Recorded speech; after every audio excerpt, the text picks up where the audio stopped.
جو لوگ مخلص ہوتے ہیں نا وہ بہادر ہوتے ہیں، بزدلی دور ہوتی ہے مخلص ہو جانے سے۔ انسان کا ذہن مضبوط ہوتا ہے، اعصاب مضبوط ہوتے ہیں، اس کے مزاج میں استقامت آتی ہے۔ جب آپ مخلص ہوتے ہیں تو پھر تو یہ حال ہوتا ہے کہ صحابہ میدانوں میں نکلتے تھے تو کوئی کہتا تھا کیا کرنے جا رہے ہو، تو کہتے تھے شہادت لینے جا رہے ہیں۔ وہ مرنے کو تیار تھے، جان دینے کو تیار تھے، وجہ مخلص تھے۔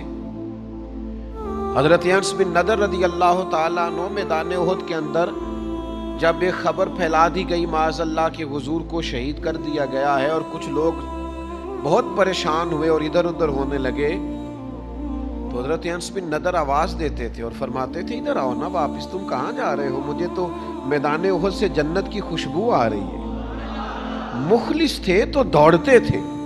بہادری پیدا ہوتی ہے انسان کے اندر سے، سستی اور کاہلی ختم ہوتی ہے اخلاص کی برکت سے۔ دوسری جو چیز اخلاص سے انسان کو ملتی ہے وہ یہ ہے کہ جو مخلص ہوتے ہیں نا ان کی اللہ مدد فرماتا ہے۔